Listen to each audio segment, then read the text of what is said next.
परीक्षा हॉल में। हिंदी में भी आप देखेंगे 1 बाय 1 निर्णय लेखन में।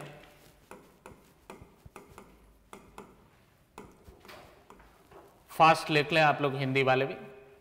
सक्षम न्यायालय का नाम, ये पहला पॉइंट आएगा, सक्षम न्यायालय का नाम। दूसरा जो पॉइंट होगा, पीठासीन अधिकारी का नाम और पद नाम। पीठासीन अधिकारी का नाम और पद नाम। थर्ड जो होगा, मूल सिविल वाद, मूल सिविल वाद संख्या और वर्ष। फोर्थ जो पॉइंट है आपका, पक्षकारों के नाम और उनका विवरण।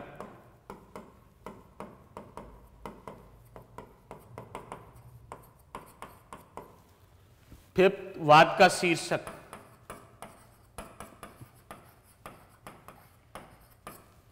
सिक्स, उपस्थित अधिवक्ताओं का नाम।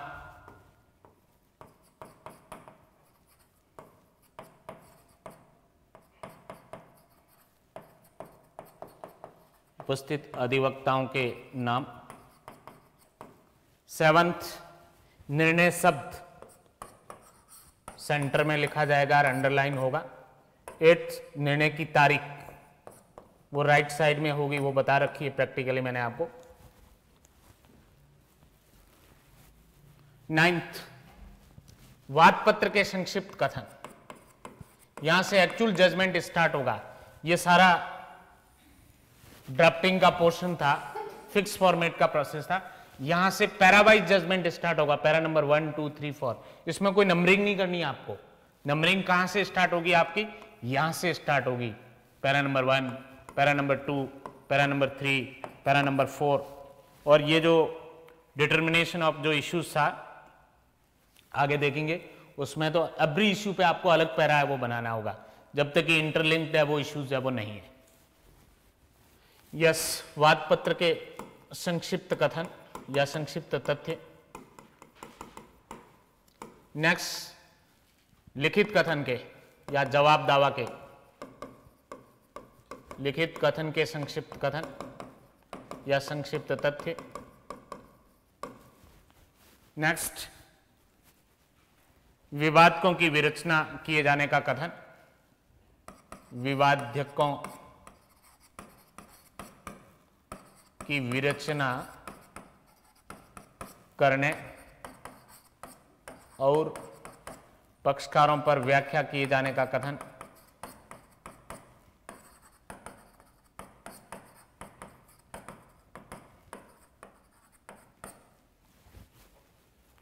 नेक्स्ट, वादी द्वारा पेश किए गए साक्ष्य, वादी द्वारा पेश की गई साक्ष्य। देन ऑरल विटनेसेस कौन कौन से पेश किए, डॉक्यूमेंट्री एविडेंस के रूप में क्या एग्जिबिट मार्क करवाए। नेक्स्ट वन, प्रतिवादी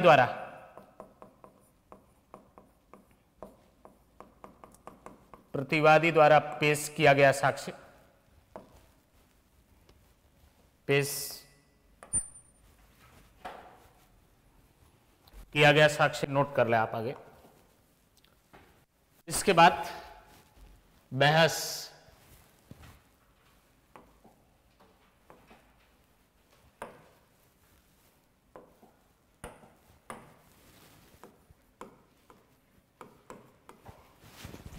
देन साक्ष्य की विवेचना,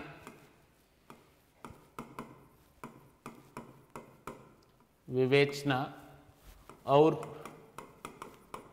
प्रत्येक विवादक पर न्यायालय का विनिश्चय।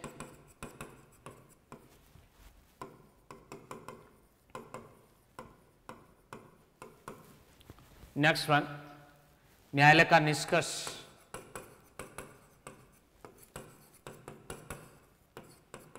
निष्कर्ष का मतलब जो इश्यूज थे वो वादी के पक्ष में और प्रतिवादी के पक्ष में जो जो डिसाइड हो रहे हैं अल्टीमेटली कोर्ट का कंक्लूजन क्या है? वैसे ये दोनों इंटरलिंक्ड है, इसको आप एक पैरा में भी कर सकते हैं। न्यायालय का निष्कर्ष और न्यायालय क्या कर रहा है, दावा स्वीकार कर रहा है या खारिज कर रहा है। करण जी आवाज जैसे इसमें स्पीकर में आओ, इसको वॉल्यूम को चेक करना। यस हाँ जी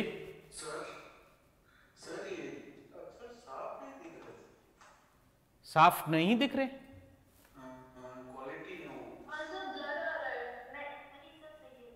एक्चुअली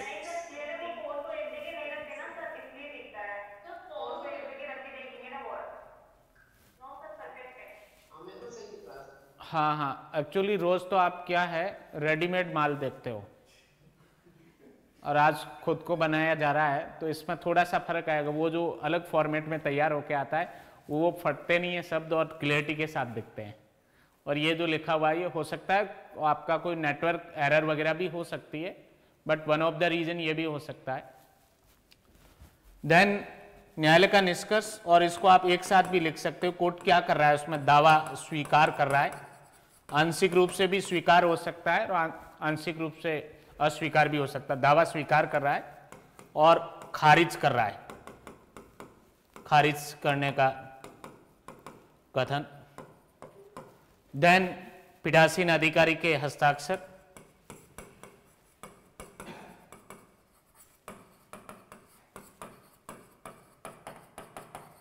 पीठासीन अधिकारी के हस्ताक्षर एवं न्यायालय की मुद्रा।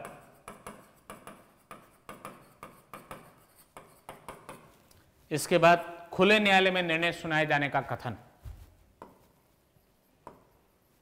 खुले न्यायालय में निर्णय सुनाए जाने का कथन।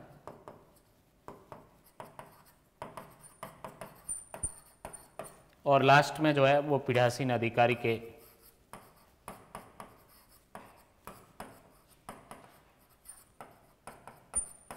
हस्ताक्षर और न्यायालय की मुद्रा।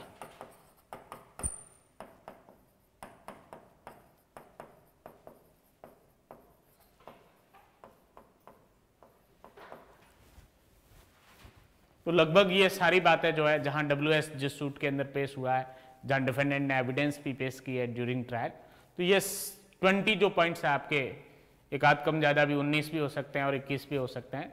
तो इन सारी चीज़ों को आपको जजमेंट राइटिंग में फॉलो करना है।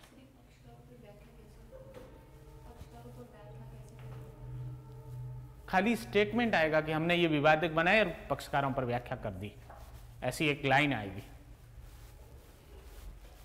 व्याख्या तो इश्यू फ्रेमिंग में अपन ने देखी ना, वो अधिवक्ता को दे देते हैं इशू बना के, वो पढ़ लेते हैं और सिग्नेचर कर लेते हैं कि हाँ भाई हमने पढ़ लिया और कोई हम अतिरिक्त विवादक नहीं सुझा रहे हैं। या उनका कोई ऑब्जेक्शन होता है तो वो 14(5) की एप्लीकेशन ले आते हैं उनको देखने के बाद कि ये भी बनना चाहिए था इशू पर, नहीं बना।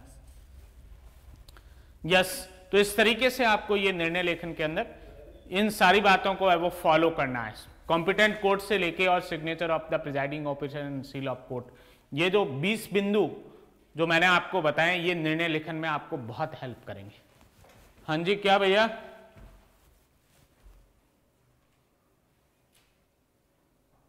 किसी ने कुछ पूछा था क्या?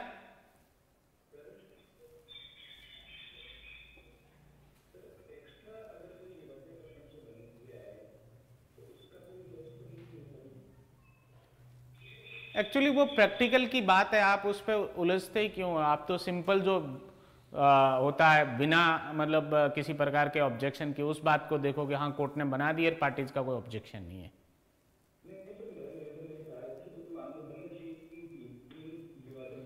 बनना चाहिए था, नहीं बनाया तो प्रैक्टिकली 14(5) का प्रार्थना पत्र आता है कोर्ट में विवादकों को संशोधित करने के लिए।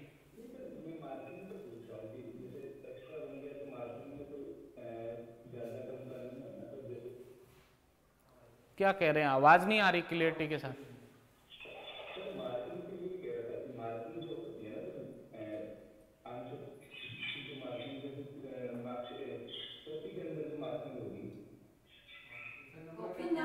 मार्किंग आपको नहीं उलझना है, मैं क्या कह रहा हूं आपको परीक्षा में ये बात लिखनी ही नहीं है कि अतिरिक्त विवादित सुझाया 14(5) का प्रार्थना, वो सब ऑर्डर सीट की बात है। जजमेंट में उस बात का कोई हवाले की भी आवश्यकता नहीं है। और यदि कोई संशोधित हो गया तो जजमेंट में विद संशोधन आएंगे। 14(5) का प्रार्थना पत्र स्वीकार होने के बाद लास्ट क्या इश्यूज बने वो मेंशन होंगे उस पैरा के अंदर।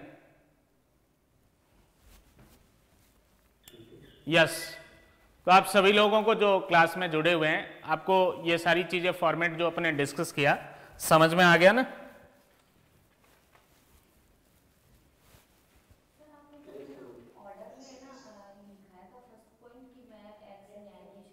हाँ, वो जजमेंट में ऐसा नहीं आता है, जजमेंट में ऐसा नहीं, जजमेंट में थोड़ा सा डिटेल होता है, ऑर्डर ब्रीफ होता है।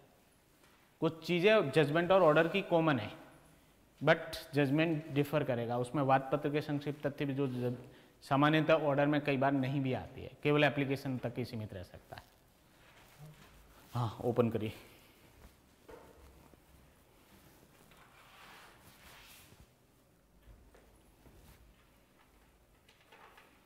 बैक चले जाइए। हाँ, डोंट सेव पे कर दो वाले।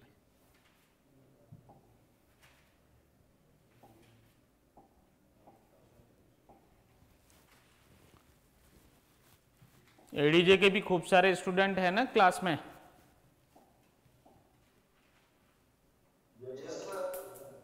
अच्छा अच्छा, सिविल में जिनकी बहुत बढ़िया प्रैक्टिस हो तो कुछ सजेशन हो तो जरूर बताना आप लोग जजमेंट राइटिंग में, ताकि आप लोगों के अनुभव का फायदा जो जूनियर ऑफिसर आपके लिए तैयार हो रहे हैं उनको भी मिले।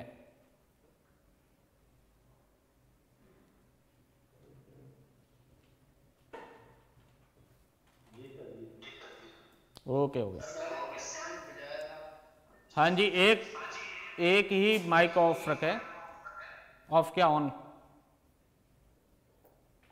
राजेंद्र जी क्या कह रहे थे आप? राजेंद्र जी सुखवाल थे क्या? एक जजमेंट भेजा था सर कल। जजमेंट?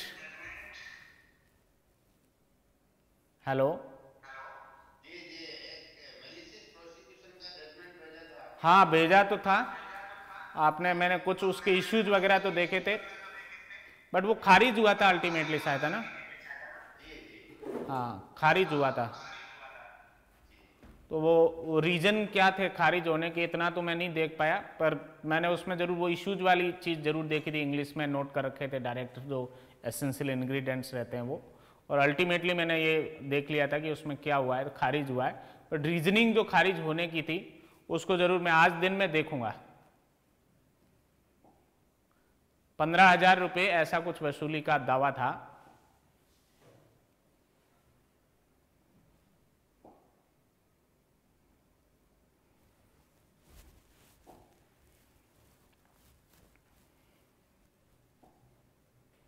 तो जब भी आप जजमेंट लिखे सिविल का, ये 20 पॉइंट्स आपके दिमाग में रहने चाहिए जजमेंट राइटिंग में। इसमें से आप किसी को भी मिस नहीं कर सकते, कुछ न कुछ आपको है वो लिखना ही लिखना होगा। कोर्ट का नाम नहीं छोड़ सकते आप, प्रिजाइडिंग ऑफिसर का नेम डेजिग्नेशन नहीं छोड़ सकते, original civil suit number year नहीं छोड़ सकते आप, पार्टीज के नाम और उनकी डिटेल्स जो भी है, एज, सन ऑफ, रेजिडेंट, वो नहीं छोड़ सकते आप, टाइटल ऑफ सूट इसको नहीं छोड़ सकते, प्रेजेंस ऑफ एडवोकेट ये भी मैंडेटरी, इसको नहीं छोड़ सकते आप, जजमेंट वर्ड उसकी डेट इसको नहीं छोड़ सकते, और फिर पैरावाइज जो आपका जजमेंट स्टार्ट होगा उसमें भी जितनी भी बातें अपन ने पढ़ी कोई भी मिसिंग करने लायक नहीं है, सब पे आपको है वो लिखना है।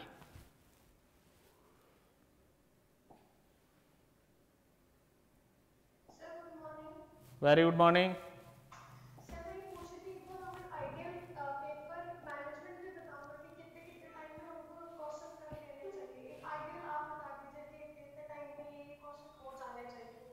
देखो, आइडियल का तो मैं इस पे नहीं बता पाऊंगा। क्वेश्चन पिछली बार तो जैसे 22 के आसपास क्वेश्चन पूछे थे, टोटल 22 क्वेश्चंस थे मेंस में, तो कई बार क्वेश्चन बढ़ा देते हैं, कई बार घटा देते हैं, बट 20 के आसपास क्वेश्चन रहते हैं, 20 to 25 रेंज रहती है क्वेश्चंस की। 25 भी कई बार कर लेते हैं और कई बार 20 के आसपास भी सिमट जाता है। तो बात कितने मार्क्स का क्वेश्चन होगा उसके अकॉर्डिंग आपको है वो टाइम मैनेजमेंट और शब्द सीमा दोनों तय करनी पड़ेगी, ये पेपर से ही पता चल पाएगा।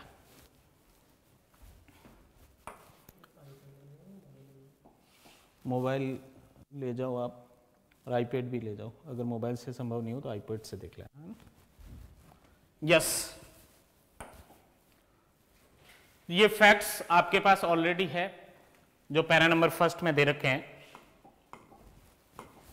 क्या फैक्ट्स थे इस केस के जिस पे अपन जजमेंट राइटिंग लिखने जा रहे हैं? An agreement dated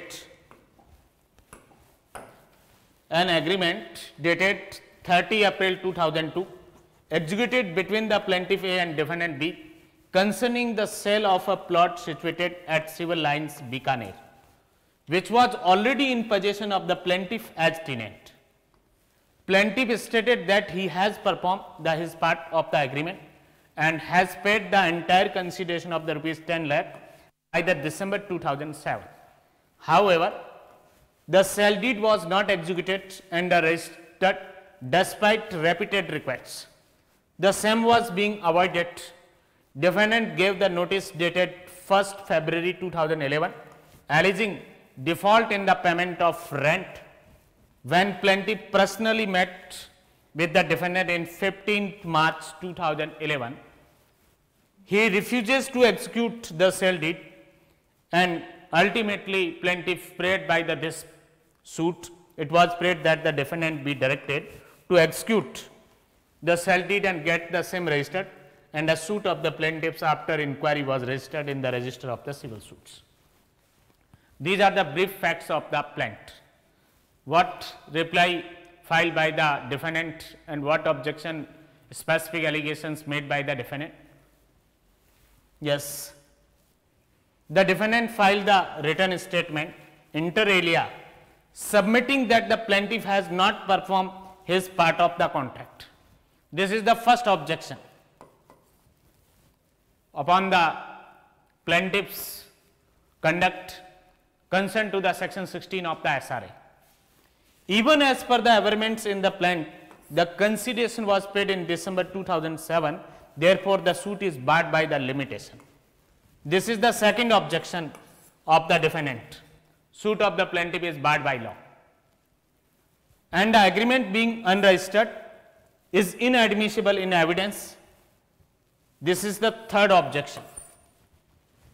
The agreement, which is the basis of the suit of the plaintiff, that is unregistered and therefore inadmissible in evidence as per the provision of the Registration Act, etc. And it was also claimed that the daughter of the defendant was to get married as he was in dire needs of funds. The agreement was entered into a paltry sum. It is the fourth objection of the defendant. It was ultimately prayed by the ZWS the suit of the plaintiff to be dismissed. These four specific allegations made by the defendant in WS, and on the basis of the pleading of the parties, the document presented and the following issues were framed and that trial was commenced by the court. What issues framed by the court? The first issue, whether the disputed agreement mentioned in the para number first of the plaint was lawfully executed between the plaintiff and defendant, and can the said agreement be specifically enforced? And the burden of proof lies on the plaintiff to prove that this issue.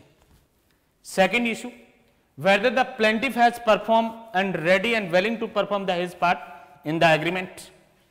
The burden of proof lies to prove that this issue also on the plaintiff. Whether the suit is liable to be dismissed due to the barred by limitation. Burden of proof lies on the defendant because this objection was raised by the defendant.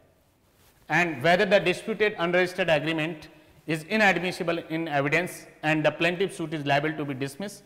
The burden of proof to lie to prove that this issue on the defendant. And last one is the relief, if any, to be granted. It is the formal issue. And the issues have explained to the parties. Hindi में आप देखेंगे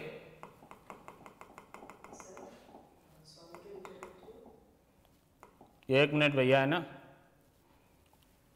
हाँ जी sir इसमें जो issues हैं sir already question में है या सर आप लोगों ने इश्यूज जो भी हमें बताए? हाँ, वो अलग से पढ़ा भी दिए थे मैंने। आप चाहे तो इन इश्यूज को नोट भी कर सकते हैं, क्योंकि यहाँ आपने नोट किया ना तभी तो आपके दिमाग में रहेगा कि इश्यू क्या था। जब ये पूछना चाह रहे हैं कि ये क्वेश्चन में ऑलरेडी है सर नहीं, ये तो मैंने बनाए हैं, ये प्रश्न में नहीं थे। प्रश्न में तो क्या था, जजमेंट लिखो, ये था, निर्णय लिखिए, ये क्वेश्चन में था। दो बातें, आप चाहो तो 2 लाइन में खत्म कर सकते थे कि विवादकों की है वो विरचना की गई और पक्षकारों पर है वो व्याख्या की गई, कोई अतिरिक्त विवादक नहीं सुलझाया गया और विचारण प्रारंभ किया गया। ऐसे 1 लाइन में भी खत्म कर सकते थे। आप चाहो तो इन इश्यूज को नोट भी कर सकते हो, क्योंकि आपके लिए सुविधा है। आगे जब आप डिसाइड करोगे तो यहाँ से है वो आप समझ के वहाँ कर सकते हो कि हाँ पहला इशू क्या था और किस पर बर्डन था, उसने एविडेंस क्या एड्यूस की और क्या उसके बेसिस पे और लॉ के प्रोविजन के अनुसार वो सक्सेस रहा है उस इश्यू को प्रूव करने में। हिंदी में देखे जाएं तो ये जो प्रॉब्लम थी, वैसे आप लोगों ने पढ़ लिए, बट वंस दोबारा देख लेते हैं अपन। वादपत्र के संक्षिप्त तथ्य ये थे, पेपर में जो पूछा गया था उसमें ये सारी बातें एग्जाम के अंदर दे रखी थी, पेपर के अंदर दे रखी थी। दिनांक 1 मई 2011 को वादी ए ने बी से सिविल लाइन बीकानेर में स्थित भूखंड जो वादी के कब्जे में पहले से था, किराएदार के रूप पर वादी रह रहा था, उसके विक्रय हेतु दिनांक 30 अप्रैल 2002 को की गई संविदा की विनिर्दिष्ट अनुपालना हेतु वाद पेश किया था। ये तो कॉन्ट्रैक्ट करने की डेट है और ये सूट फाइल करने की डेट है। 1 मई 2011 को तो वाद वो संस्थित किया गया है और वो कॉन्ट्रैक्ट कौन सी तारीख को किया गया था उसका वो विक्रय करने का या खरीदने का, 30 अप्रैल 2002 में किया गया था। उस 30 अप्रैल 2002 को की गई संविदा की विनिर्दिष्ट अनुपालना के लिए 1 मई 2011 को एक वाद वो बीकानेर में सक्षम न्यायालय के सामने पेश किया गया और यह कथन किया वादी ने अपने वाद पत्र के अंदर, स्वयं के जिम्मे अनुबंध के सभी निबंधनों का उसने पालन किया है। संपूर्ण प्रतिफल 10 लाख रुपए का भुगतान दिसंबर 2007 तक कर दिया था प्रतिवादी को, किंतु विक्रय पत्र का निष्पादन एवं पंजीकरण नहीं करवाया गया। बार बार आग्रह करने पर भी उसको टाला गया। प्रतिवादी द्वारा दिनांक 1 फरवरी 2011 को एक नोटिस भी दिया गया वादी को, जिसमें वादी ने किराए की अदायगी में व्यतिक्रम किया है ऐसा एलिगेशन लगाते हुए, और व्यक्तिगत रूप से जब वादी प्रतिवादी से मिला 15 मार्च 2011 को, तब प्रतिवादी ने विक्रय पत्र के निष्पादन से इनकार कर दिया। व्यक्तिगत रूप से कौन सी तारीख को मिला? 15 मार्च 2011। तब प्रतिवादी ने विक्रय पत्र के निष्पादन से साफ इनकार कर दिया और उस इनकारी से व्यथित होकर वादी ने यह वाद पत्र पेश किया और न्यायालय से प्रार्थना की अल्टीमेटली प्रतिवादी को विक्रय पत्र निष्पादित करने और पंजीकरण करवाने का निर्देश दिया जाए। और कोर्ट ने वाद पत्र की है वो जांच की, उसके साथ पेश किए गए दस्तावेज, लिमिटेशन, कोर्ट फीस एटसेट्रा सबको, और अल्टीमेटली उसको सिविल वादों के रजिस्टर में दर्ज किया गया। ये जजमेंट के अंदर आपको लाइन लिखनी, ये परीक्षा में नहीं होगा। प्रतिवादी ने जो लिखित कथन पेश किया इस दावे का, उसमें क्या क्या बात है उसने ऑब्जेक्शन वो लेके आया। प्रतिवादी द्वारा बचाव का लिखित कथन पेश किया गया और उसमें कथन किया कि वादी ए ने स्वयं के जिम्मे संविदा के निबंधनों का पालन नहीं किया है। यह पहली आपत्ति है, डिनायल है। जो वादी तो यह कह के आ रहा है कि उसने स्वयं के जिम्मे जो भी निबंधन थे उनकी पालना की है, और प्रतिवादी कह रहा है कि उसने पालना नहीं की है। ये डिनायल करने पे इशू बनेगा इस पर, और इसको प्रूव करने का बर्डन प्लेंटिफ है, क्योंकि 16 भी यही एसआरए का सेक्शन 16 का जो 3rd पॉइंट है वो भी यही कहता है, वादी को यह साबित करना पड़ेगा। वादपत्र के अभिकथनों के अनुसार संपूर्ण प्रतिफल का भुगतान दिसंबर 2007 में कर दिया गया था, इसलिए वादी का वाद अवधि बाधित है। यह परिसीमा के बिंदु पर दूसरा ऑब्जेक्शन है प्रतिवादी का, कि जब दिसंबर 2007 में ही वादी कह रहा है कि मैंने प्रतिफल की राशि दे दी, तो दिसंबर 2010 तक दावा आ जाना चाहिए था। 3 साल ही लिमिटेशन है इसकी, परिसीमा अधिनियम की अनुसूची की प्रविष्टि संख्या 54 के अनुसार या 54 के अनुसार। और ये चूंकि 2011 मई में पेश किया गया दावा, तो प्रतिवादी का कहना यह है कि यह लिमिटेशन लॉ से बाहर है, परिसीमा अवधि से बाधित है, इसलिए इस सूट को डिसमिस किया जाए सेक्शन 3 ऑफ लिमिटेशन एक्ट के अनुसार। यह दूसरी आपत्ति है। तीसरी जो आपत्ति है, संविदा अपंजीकृत होने से साक्ष्य में अग्राह्य, अनरजिस्टर्ड है और अनरजिस्टर्ड डॉक्यूमेंट या इंस्ट्रूमेंट है वो सेक्शन 49 ऑफ रजिस्ट्रेशन एक्ट के अनुसार इनएडमिसिबल इन एविडेंस है, जनरल रूल के अनुसार। जिस पर भी आपत्ति है कि आपका दावे का आधार ही ये संविदा है और वो संविदा ही अपंजीकृत है, साक्ष्य में ग्राह्य नहीं है, तो इसलिए ये सूट जो है वो बेसलेस होने से खारिज किया जाए। और यह भी कथन किया कि चूंकि प्रतिवादी की पुत्री का विवाह होने वाला था और उसे धन की सख्त आवश्यकता थी, इसलिए अनुबंध या संविदा जो है बहुत ही तुच्छ प्रतिफल पर की गई थी। वैसे ये एडमिशन का स्टेटमेंट है, ये तो स्वीकार कर लिया कि उसने संविदा की थी, बट तुच्छ प्रतिफल पे की थी। जो कंसिडरेशन का अमाउंट जो था, प्लॉट उसका 50 लाख का था, बट उसको सख्त आवश्यकता के कारण, व्यवस्था के कारण उसने है वो इन एडुकेट कंसिडरेशन पर वो बेचने को तैयार हो गया। ये उसका है वो स्टेटमेंट है। ये वादी के पक्ष की बात है कि इनडायरेक्टली उसने स्वीकार कर लिया कि संविदा तो हुई है, पैसे भी दिए गए, बट कम प्रतिफल है, तुच्छ प्रतिफल है, समुचित प्रतिफल नहीं है। और अल्टीमेटली ये है वो प्रेयर की कि वादी का दावा अस्वीकार कर और खारिज किया जाए। इन तथ्यों के आधार पर, इन अभिकथनों के आधार पर आपको निर्णय लिखना था। चूंकि 10 लाख रुपए कंसिडरेशन का अमाउंट है, प्रतिफल की राशि है, ऑब्वियसली कॉम्पिटेंट कोर्ट कौन सा होगा? District court Bikaner. बीकानेर भी पेपर में दे रखा है, सिविल लाइंस बीकानेर में स्थित प्लॉट को सेल करने का एग्रीमेंट किया है। डिस्ट्रिक्ट कोर्ट बीकानेर या इन द कोर्ट ऑफ डिस्ट्रिक्ट जज बीकानेर, दोनों में से कुछ भी लिख सकते हो आप। प्लेस क्लियर हो गया और कॉम्पिटेंट कोर्ट क्लियर हो गया। प्रिजाइडिंग ऑफिसर के नेम में आप सिंबॉलिक नेम दे सकते हो, डेजिग्नेशन में आपको डिस्ट्रिक्ट जज कैडर, आप चाहो तो जो आरजेएस करके और ब्रिगेड में डिस्ट्रिक्ट जज कैडर कर दे या डायरेक्ट डिस्ट्रिक्ट जज कैडर कर दे, दोनों प्रकार की प्रैक्टिस करेक्ट है।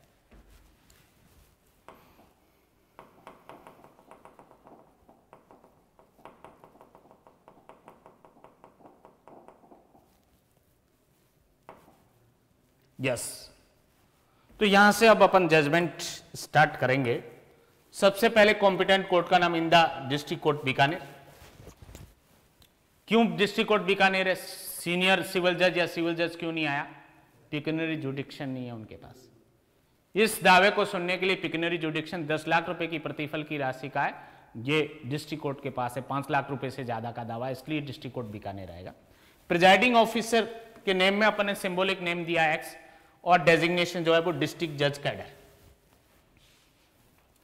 Then civil original suit number और ईयर, चूंकि एग्जाम से क्लियर था, पेपर से क्लियर था कि 2011 में सूट फाइल किया गया, मई में, 1 मई या जो कुछ भी तारीख थी 11 मई, तो इसलिए आपको ईयर भी वही लिखना है जिस ईयर में सूट फाइल किया गया। देन यदि क्वेश्चन पेपर में प्लेंटिव के नेम और डिफेंडेंट के नेम नहीं दे रखे हैं तो आप सिंबॉलिक नाम दे सकते हो उनको, A son of age resident of और versus B the symbolic name of the defendant son of age and resident of. Then title of the suit, suit for the specific performance of contract, it is the title of this suit. Then next, name of the advocates present, M learned advocate या learned counsel for the plaintiff and the N learned counsel for the defendant. After then the judgment word in center and must be underlined, and at this side date, day, month and year. Sir, your date is on the same line that judgment is written, or it can be up or down? Date judgment की मेरा मानना है जो आपकी परीक्षा की तिथि है उस दिन ही आप जज के रूप में उसको डिसाइड कर रहे हो, तो इसलिए डेट वही आनी चाहिए जो आपके एग्जाम की डेट है। प्लीज सर, जैसे जजमेंट लिखा उसी पैरेलल लाइन में डेट लिखना है या अप डाउन कुछ कर सकते हैं? पैरेलल ही होता है, वैसे जजमेंट के पैरेलल लाइन में ही डेट होता है। हाँ, और एक स्टेप नीचे भी कर सकते हो आप, बट मैंने जहां तक नोट किया पैरेलल ही होता है। यस,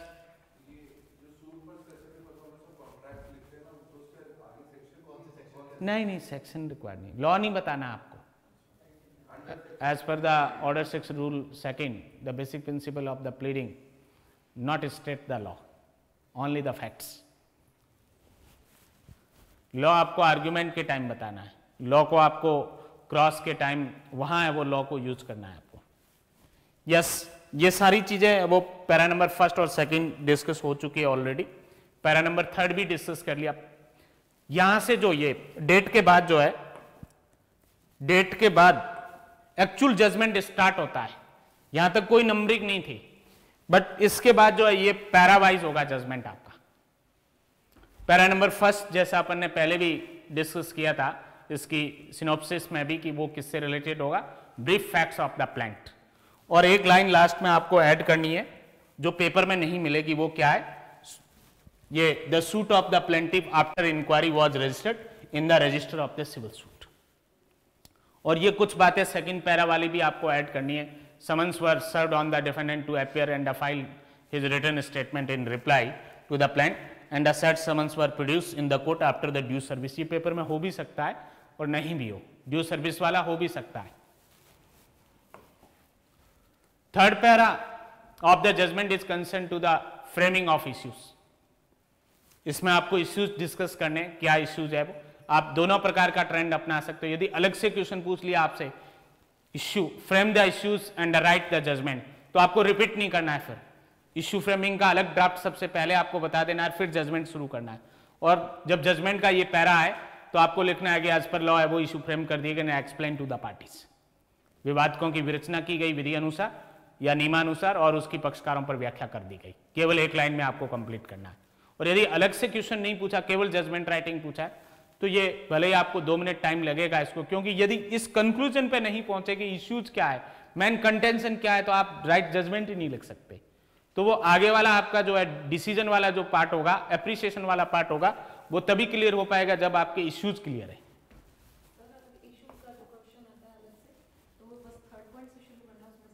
नहीं, इश्यूज में competent court, original civil suit number, वो जो फॉर्मेट इश्यूज के स्टार्टिंग में पढ़े थे उस फॉर्मेट में लिखने हैं आपको।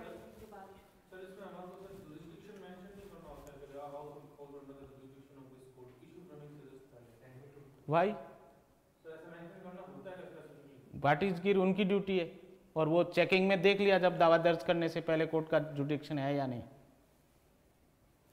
दावा दर्ज करने से पहले कोर्ट को जब लगा कि हाँ इस कोर्ट के जुडिक्शन में है, लिमिटेशन में भी है, कोर्ट पीस भी है, डॉक्यूमेंट भी प्रॉपर है, पार्टीज के नेम डिटेल सारा है, डुप्लीकेट में भी पेसेस सब ओके है एज पर सीपीसी, तभी तो दर्ज होगा। यदि कोई डिफेक्ट में है तो दर्ज ही नहीं होगा। नो, पहले से तय करना है आपको कि इसमें जो अमाउंट दे रखा है या डिस्प्यूटेड प्रॉपर्टी, उसकी वैल्यू के आधार पर कौन सा कोर्ट कॉम्पिटेंट है। आपको अलग से इस पर फाइंडिंग देने की आवश्यकता नहीं है, वो तब देनी होगी जब जुडिक्शन का कोई इशू रेज किया गया हो कि इस कोर्ट का जुडिक्शन ही नहीं है इस सूट को है वो ट्राई करने का, तो देन आपको उस इशू पे फाइंडिंग देनी पड़ेगी कि इस कोर्ट का जुडिक्शन है या नहीं, और उसको प्रीलिमिनरी इशू के रूप में डिसाइड करना होगा आपको। हाँ हाँ,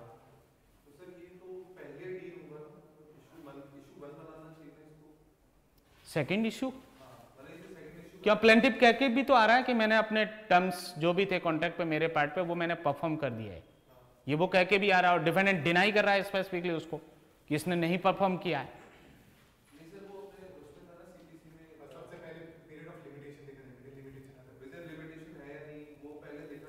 एक्चुअली क्या लिमिटेशन का पॉइंट जो है, वंस कोर्ट ने दावा दर्ज कर दिया तो ये मान लिया कोर्ट ने कि विद इन लिमिटेशन है, और उसके बाद कोई ऑब्जेक्शन डब्ल्यूएस में आया तो इशू बन जाएगा। और ये mix question of the law and fact, क्योंकि अपेरेंटली तो लग ही नहीं रहा है, अपेरेंटली ऐसा नहीं, क्योंकि प्लेंटिफ तो दूसरी कहानी बता रहा है कि मुझे तो रिफ्यूजल जो किया गया उस डेट से मेरा कॉज ऑफ एक्शन अराइज हुआ है और वहां से मैंने तो डेढ़ महीने के अंदर सूट फाइल कर दिया, इसलिए विद इन लिमिटेशन है। तो डिफेंडेंट ने जो बात कही है वो अपेरेंटली सही नहीं है, ये एविडेंस रिकॉर्ड करने के बाद ही तय हो सकती है, इसलिए इस पे इशू बनेगा। Mix question of law and fact है ये, और ट्रायल के दौरान एड्यूस की गई एविडेंस के बेसिस पे डिसाइड होगा ये। बट जब प्लांट में कोई डेट स्पेसिफिक दे रखी कि कॉज ऑफ एक्शन इस तारीख को अराइज हुआ और सूट अपेरेंटली लग रहा है कि इस डेट को पेश किया गया और उससे यदि लिमिटेशन से बाहर है, तो ऐसी कंडीशन, हाँ ऐसी कंडीशन में उसको प्रीलिमिनरी इशू के रूप में भी डिसाइड किया जा सकता है, या ऑर्डर 7 रूल 11 की पावर को एक्सरसाइज करते हुए उस प्लांट को रिजेक्ट किया जा सकता है।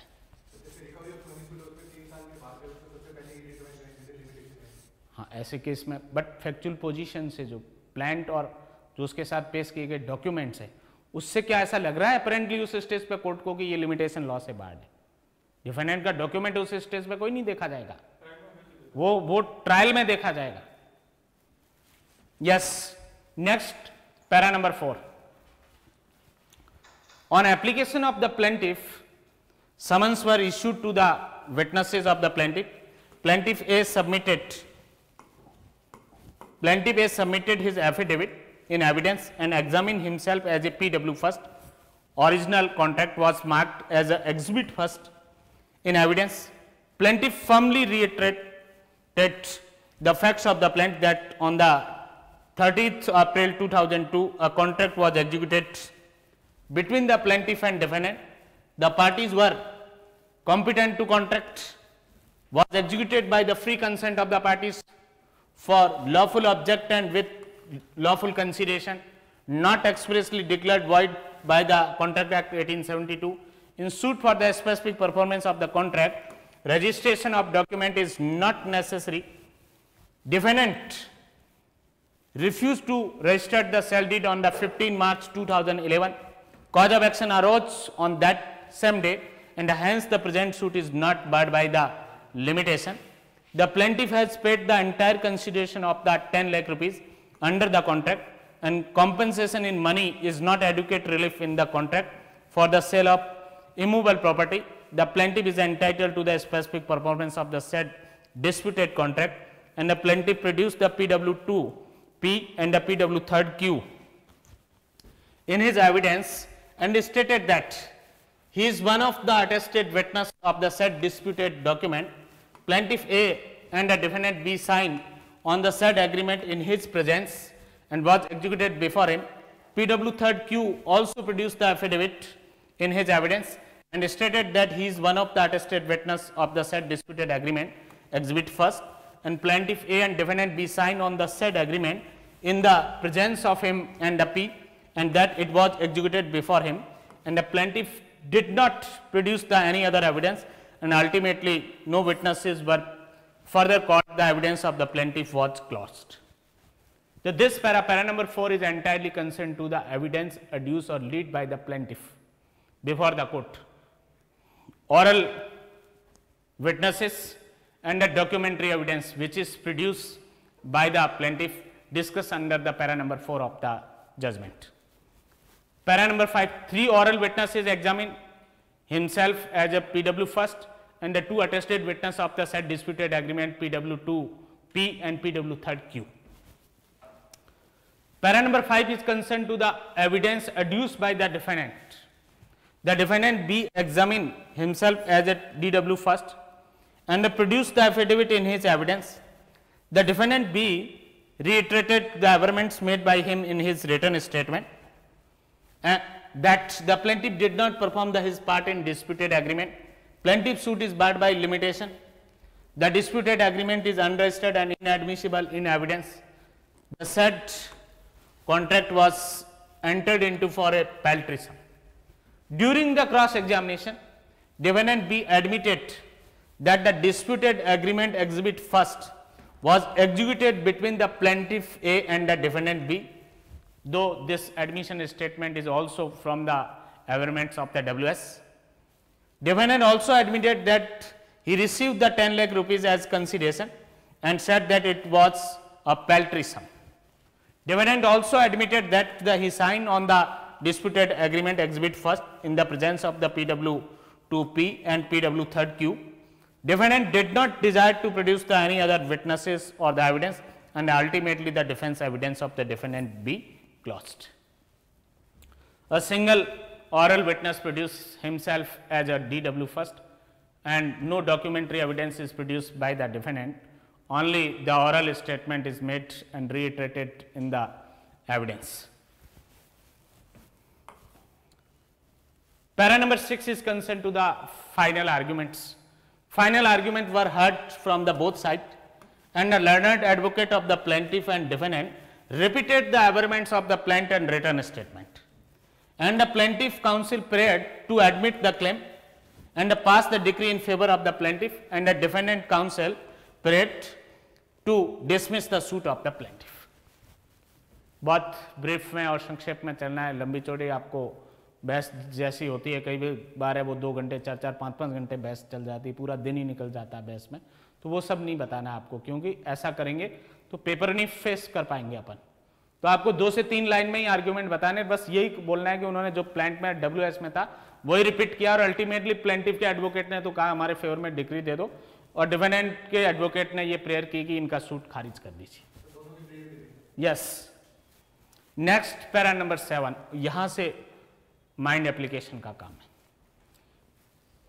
Burden of the proof of the proving the issue number first lies on the plaintiff, and in support of the said issue the plaintiff himself examine as a PW first, also examine the PW second P and PW third Q.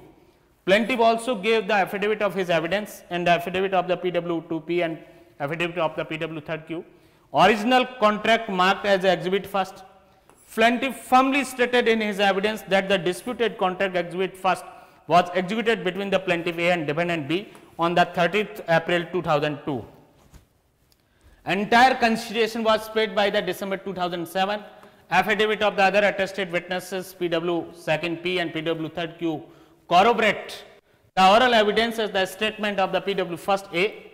During the cross examination, PW first, PW second and PW third stood firmly on their evidence and no contradictory statement was made by them.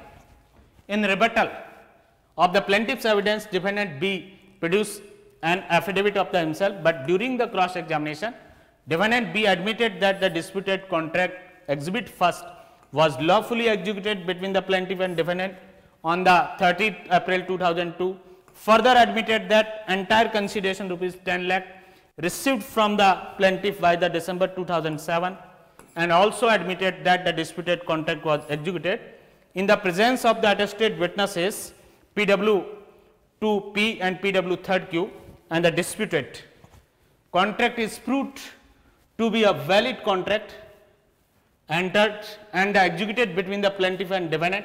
In light of the above facts, the plaintiff A seems to be entitled to a specific performance of the contract, as the present contract is related to the sale of immovable property. Compensation in money is not adequate relief. Reliable oral or documentary evidence was not produced in rebuttal of the plaintiff's evidence. Hence, the plaintiff A has succeeded to prove the issue number first. In the opinion of the court, the issue number first is decided in favor of the plaintiff A and against the defendant B. Whatever evidence adduced by the plaintiff and defendant in respect of the issue number first, whether there is a lawful contract between the plaintiff and defendant, and the plaintiff is entitled for the specific performance of that contract. Plaintiff evidence is sound, having the weight in the opinion of the court. Original contract marked as a exhibit first. Also produced the attested witness whose presence that disputed agreement was executed between the plaintiff and defendant, and firmly make the statement there is valid contract, paid the entire consideration, and no fault on the part of the plaintiff. Ultimately, courts decided that this issue in favor of the plaintiff and against the defendant. Next para is concerned to the issue number second. Burden of the proof proving the issue number second was on the plaintiff A. Plaintiff made the averment in the plaint that the entire consideration was paid to the defendant B by the December 2007. The plaintiff A also repeatedly requested the defendant B to execute the sale deed. To register the same, plaintiff A personally met the defendant on the 15 March 2011 for execution of the sale deed, but defendant finally refused to execute the sale deed. Defendant B in his oral evidence has stated that the plaintiff did not perform his part in the disputed contract exhibit first. DW first defendant B during the cross examination admitted that he received the entire consideration 10 lakh rupees from the plaintiff by the December 2007. Hence, it is proved that by the statement of the plaintiff A, payment of the entire consideration 10 lakh rupees and a repeated request to execute the sale deed by the plaintiff A proves that the plaintiff A was ready and willing to perform his part of the contract. So, in the opinion of the court, the plaintiff A has succeeding to prove the issue number 2, and the said issue is decided in favor of the plaintiff A and against the defendant B. Evidence adduced by the plaintiff is clearly appears or the discloses from that evidence the conduct of the plaintiff. First of all, entire amount of the consideration is paid by the plaintiff, repeatedly requested to the defendant to execute and arrested the sale deed,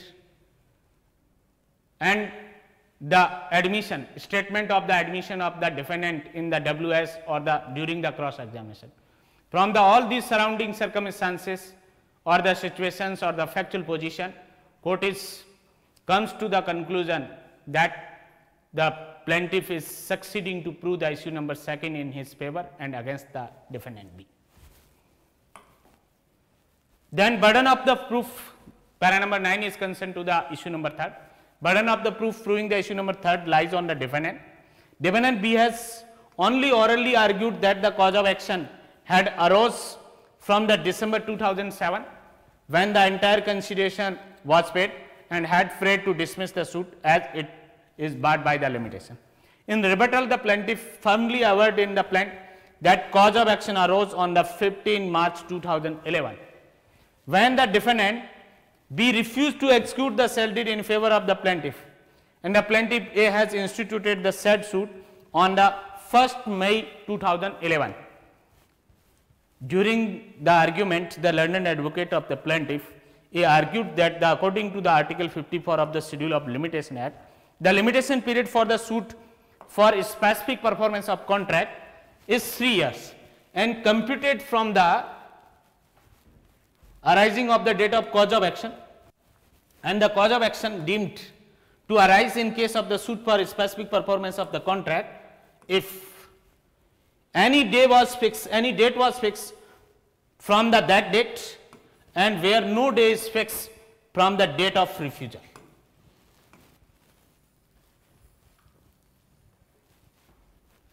If the date of the performance of contract is fixed, the cause of action arises from that date, and if date of performance of the contract is not fixed itself in contract, then from the date of the refusal of the performance of that contract by the promisor.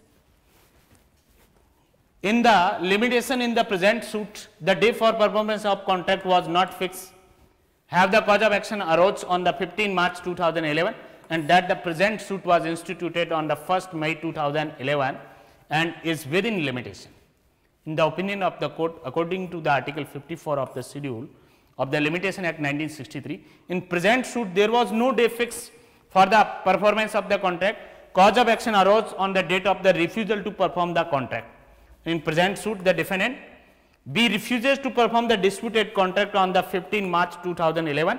It is proved that the plaintiff's suit within the limitation and the defendant B failed to prove the issue number 3 in his favor.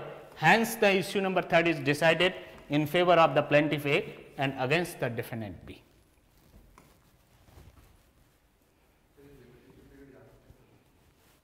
हाँ, कुछ करने पड़ेंगे भैया. Immovable property के possession की recovery के suit है, specific performance of contract के सूट है, जो प्रैक्टिकली एग्जाम में पूछे जा रहे हैं उनको याद करना पड़ेगा. शेड्यूल में से कुछ आपको एंट्रीज याद होनी जरूरी है. अभी आएगा.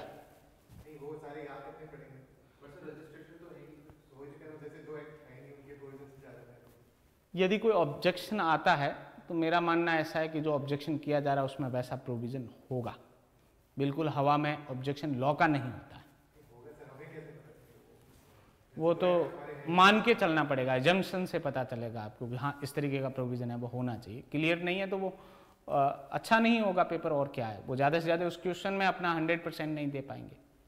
वैसे तो भारत के अंदर कितने लॉज है, आप सारे लॉज पढ़ भी नहीं सकते. माइक ऑफ रखे, जिसका भी माइक ऑन है.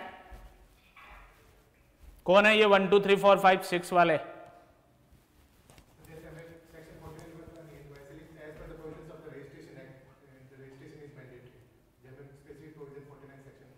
देखो कंपलसरी तो है 17 में और रजिस्ट्रेशन नहीं करवाया तो उसका इफेक्ट क्या होगा ये 49 में. यस, नेक्स्ट जो पैरा है आपका para number 10.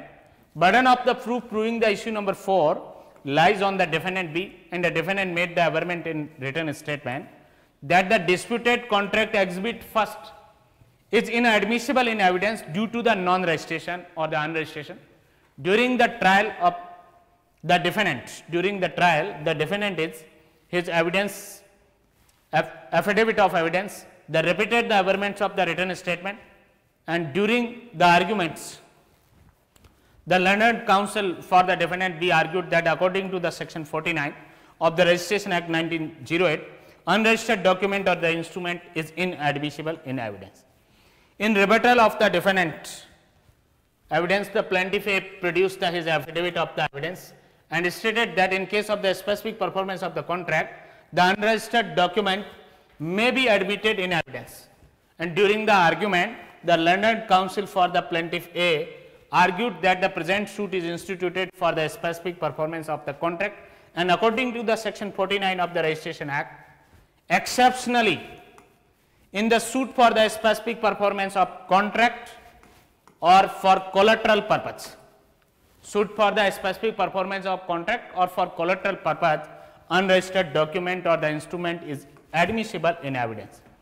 And in the opinion of the court, the present circumstances of the suit are that the section 49 of Registration Act 1908 is applicable and that the disputed contract is admissible in evidence.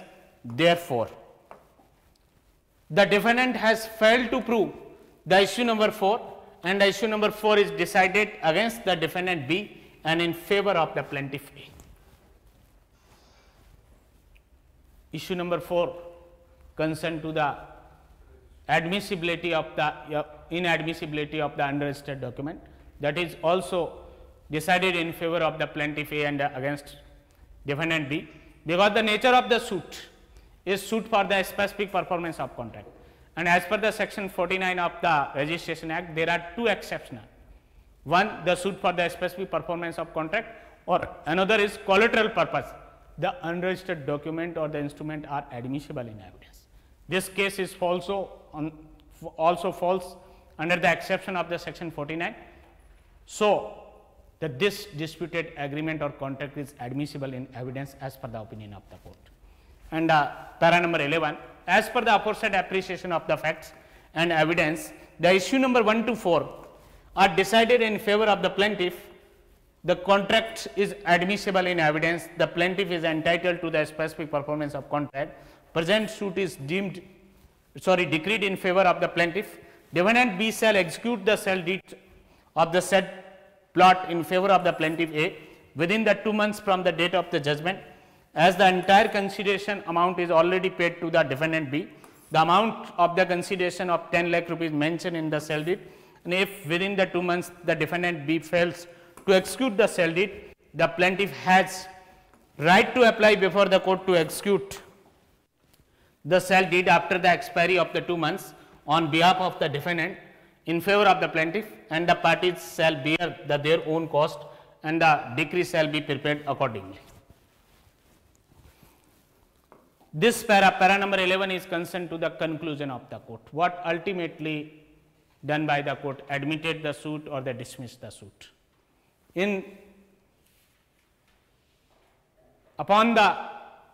On the basis of the deciding the issue number 1 to 4, जो issue number 1 से लेके और 4 तक decide हुए, उसके basis पे court का conclusion होगा, उससे कॉन्ट्रेरी जाके नहीं हो सकता.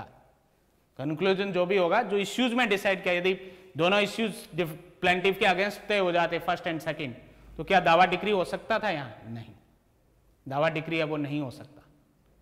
यदि दोनों बातें प्लेंटिफ के फेवर में तय हो जाती, बट लिमिटेशन वाला पॉइंट यदि तय हो जाता डिफेंडेंट के फेवर में, सूट खारिज होता केवल लिमिटेशन के पॉइंट पे. चाहे फर्स्ट एंड सेकंड इशू दोनों है, वो प्लेंटिफ के फेवर में डिसाइड हुए. Lastly, the signature of the presiding officer and the seal of court right side, and after then this judgment is pronounced today on the so and so date, month and the year in open court, and again the signature of the presiding officer and the seal of the court. It is the format of the civil judgment writing. Hindi में आप देखेंगे इसी बात को, civil निर्णय सक्षम न्यायालय का नाम जैसा अपन ने सबसे पहले पढ़ा था, जिला न्यायालय बीकानेर या न्यायालय जिला न्यायाधीश बीकानेर, दोनों में से कोई भी लिख सकते हो आप. पीठासीन अधिकारी का नाम अपन ने एक्स सिंबॉलिक नेम दिया इसमें, और पदनाम जो है वो जिला न्यायाधीश संपर्क। देन थर्ड पॉइंट, जो मूल सिविल वाद संख्या और ईयर, चूंकि पेपर से ही क्लियर था इसलिए 2011 लिखना है आपको। इफ 11 को फिक्स नहीं है, अगले पेपर में हो सकता है 2020 मिल जाए आपको, 2021 मिल जाए, तो जो भी पेपर में दे रखा है ईयर सूट इंस्टीट्यूट करने का, वही ऑब्लिक करके आपको ईयर में करना है। देन ये ए जो है वो अपन ने प्रतीकात्मक नाम दिया है वादी को, और बी प्रतीकात्मक नाम प्रतिवादी को दिया है, और पुत्र श्री आयु निवासी बनाम, और देन ये प्रतिवादी के पर्टिकुलर्स। उसके बाद संविदा की विनिर्दिष्ट अनुपालना के लिए वाद, ये वाद का शीर्षक है और इसको अंडरलाइन करना है, सेंटर में आएगा ये।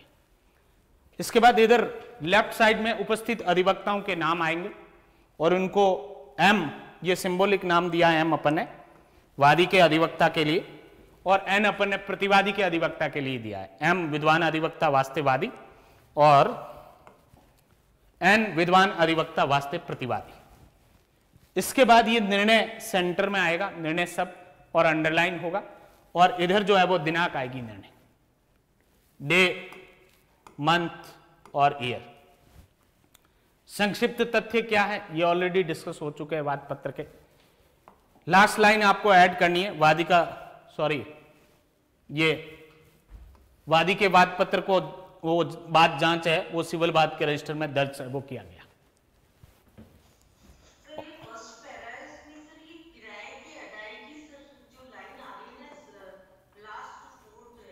हाँ जी,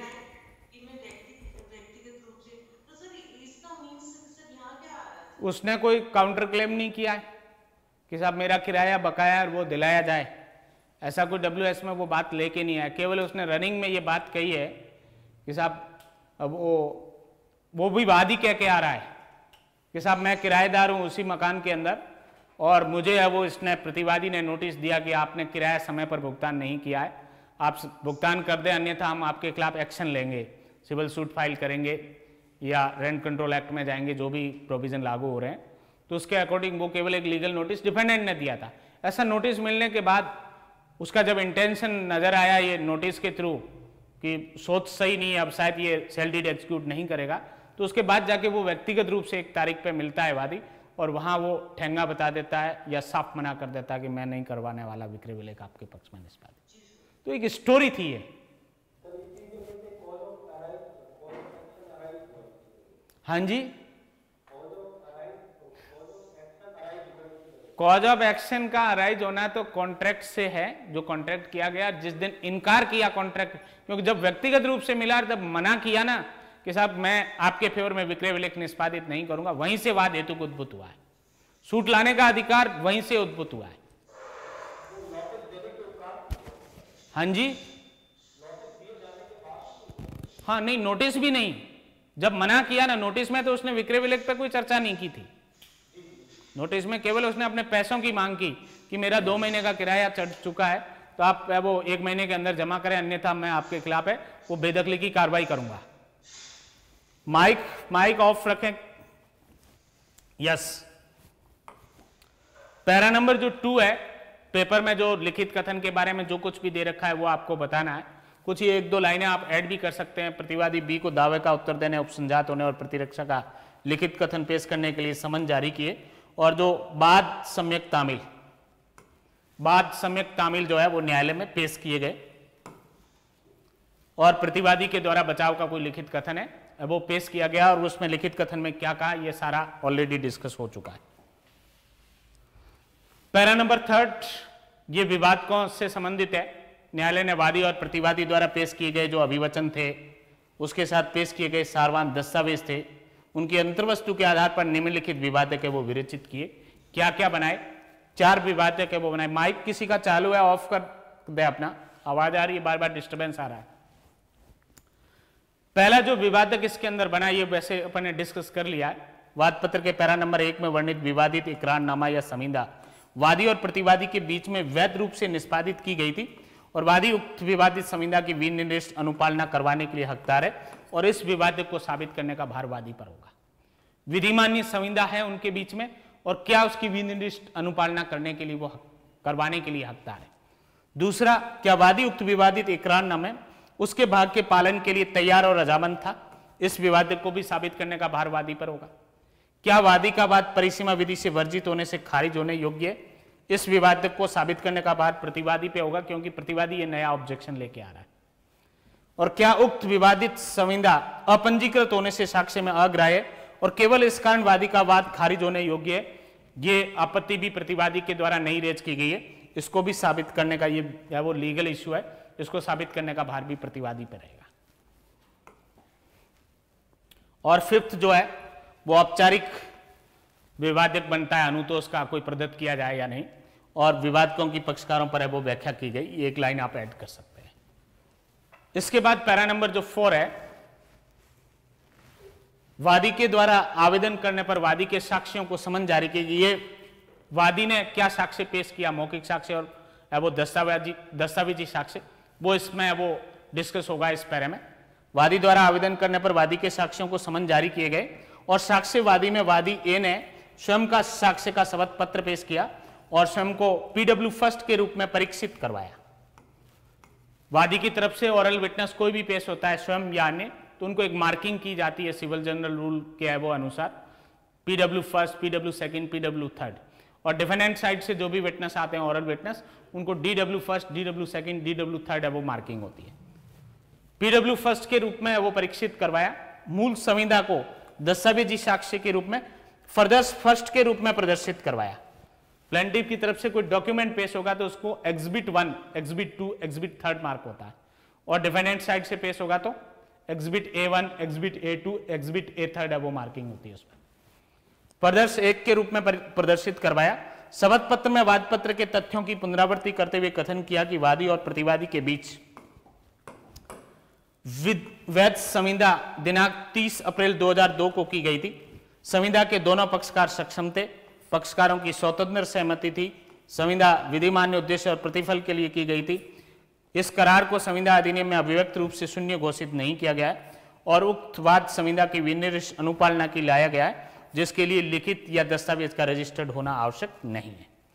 प्रतिवादी के द्वारा विक्रयनामा पंजीकृत करवाने से दिनांक 15/3/2011 को इनकार किया गया और वादी के लिए उक्त वाद को पेश करने का कारण या वाद हेतु दिनांक 15/3/2011 को उत्पन्न हुआ और वादी ने 1 मई 2011 को उक्त वाद वो न्यायालय के समक्ष पेश कर दिया था।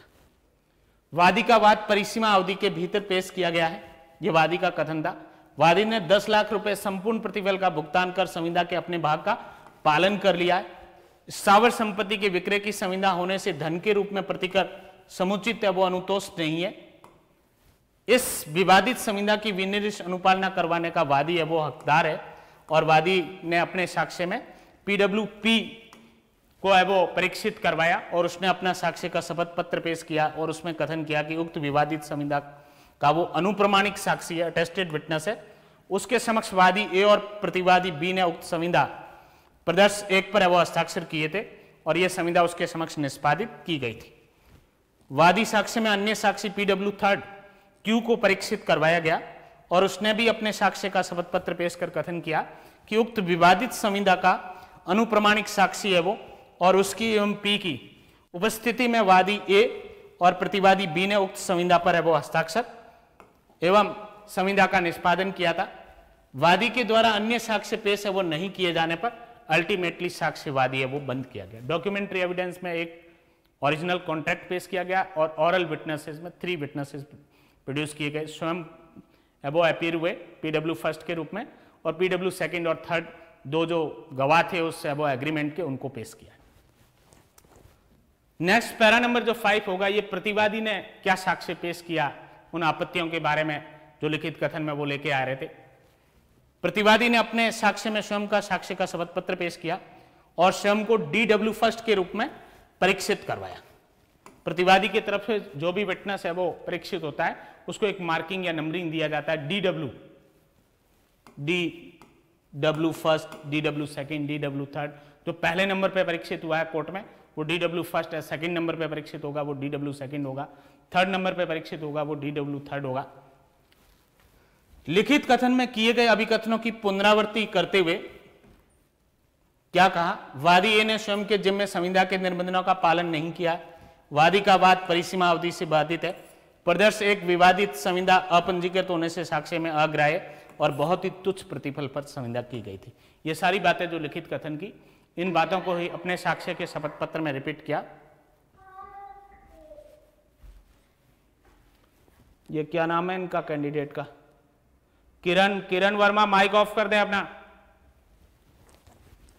यस।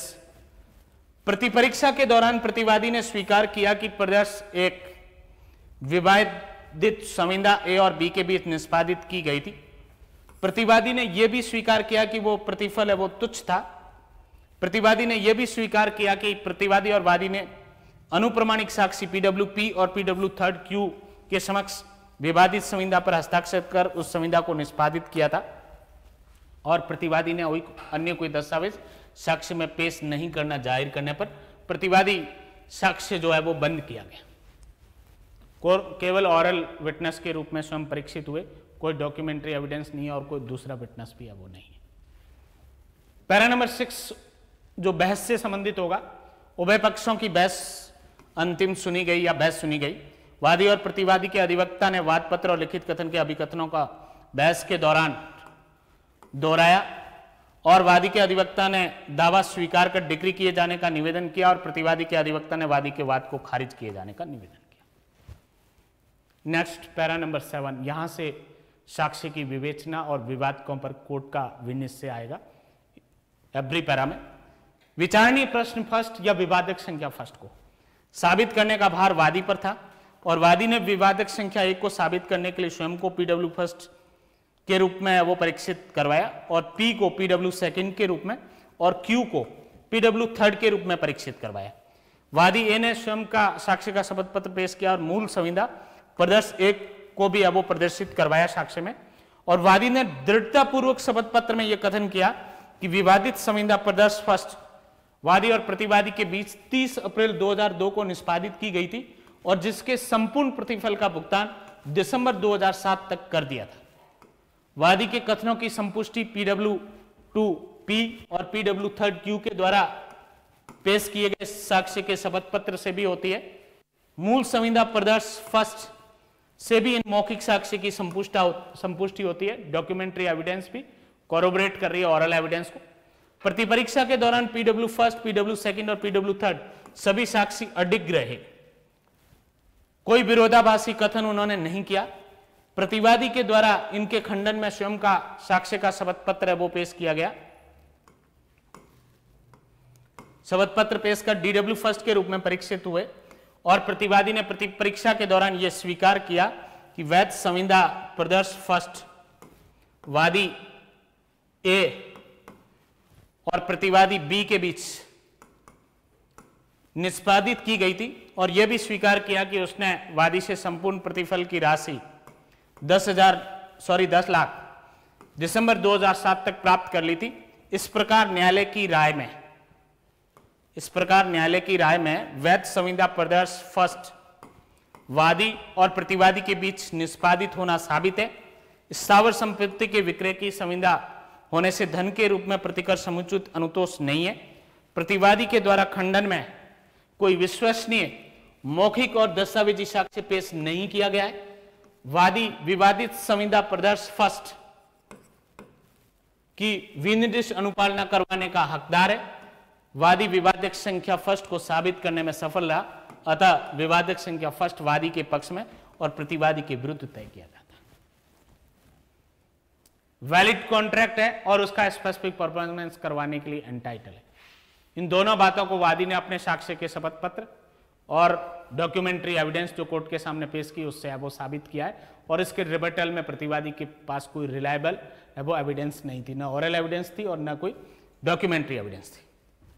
विवादक संख्या 2 जो है कि क्या वादी ने अपने भाग का पालन करने के लिए वो तैयार और रजामंद था, इस विवादक को साबित करने का भार भी वादी पर था।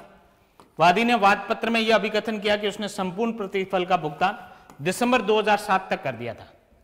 वादी ने विक्रय विलेख करवाने के लिए बार बार निवेदन है वो किया या विक्रय विलेख निष्पादित करने के लिए निष्पादित एवं पंजीकृत वादी ने विक्रय विलेख को निष्पादित और पंजीकृत करवाने के लिए बार बार निवेदन किया। वादी प्रतिवादी से विक्रय विलेख निष्पादित करने के लिए दिनांक 15/3/2011 को व्यक्तिगत रूप से भी मिला। प्रतिवादी ने विक्रय विलेख निष्पादित करने से इनकार कर दिया। प्रतिवादी ने इस खंडन में केवल मौखिक कथन किया है, इसके खंडन में, कि वादी ने स्वयं के जिम्मे संविदा के निर्बंधों का पालन नहीं किया है। कोई विश्वसनीय साक्ष्य वो कोर्ट के सामने पेश नहीं किया है। प्रतिवादी ने प्रति परीक्षा के दौरान यह स्वीकार भी किया है कि उसने वादी से संपूर्ण प्रतिफल की राशि 10 लाख रुपए दिसंबर 2007 तक है वो प्राप्त कर ली थी और वादी द्वारा किए गए कथनों, संपूर्ण प्रतिफल की राशि का भुगतान किया जाना, विक्रय विलेख निष्पादित करने के लिए निवेदन आदि करने और प्रतिवादी की स्वीकृति के कथन क्रॉस के दौरान है वो एडमिट किया जाना, इन सबसे यह साबित है कि वादी संविदा में उसके भाग के पालन के लिए तैयार और रजामंद था। इस प्रकार वादी इस विवादक को साबित करने में सफल रहा और विवादक संख्या 2 वादी के पक्ष में और प्रतिवादी के विरुद्ध तय किया जाता है। थर्ड जो इश्यू है उस पर नेक्स्ट पैरा में आप फाइंडिंग देनी होगी आपको। विवादक संख्या 3 को साबित करने का भार प्रतिवादी पर था और प्रतिवादी ने केवल मौखिक कथन किया कि प्रतिफल की राशि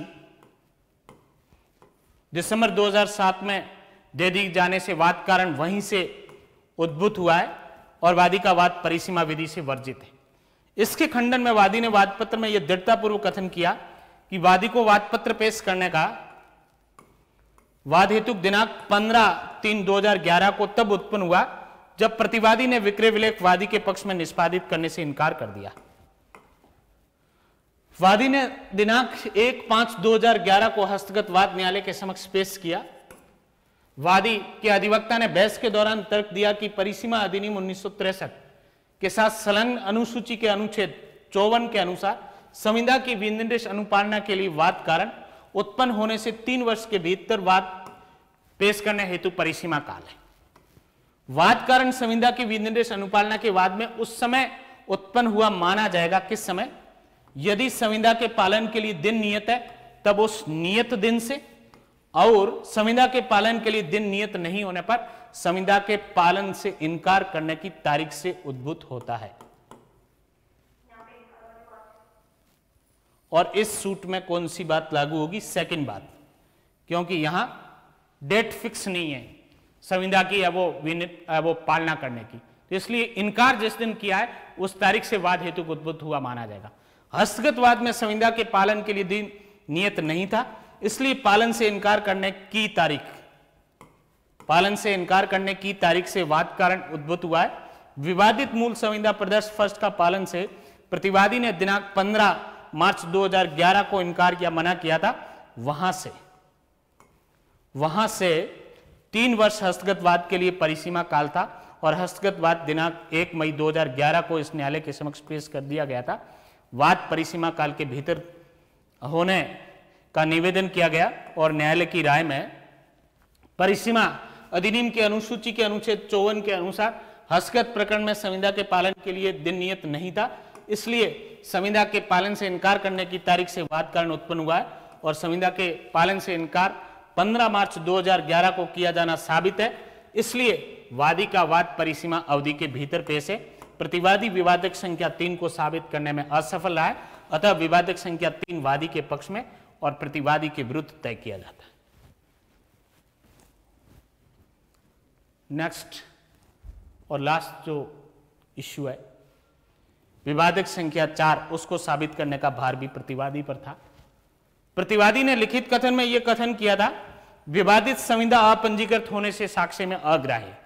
विचारण के दौरान साक्ष्य के शपथ पत्र में भी इस कथन की पुनरावृत्ति की और बहस के दौरान तर्क दिया कि रजिस्ट्रेशन अधिनियम की धारा 49 के अनुसार अपंजीकृत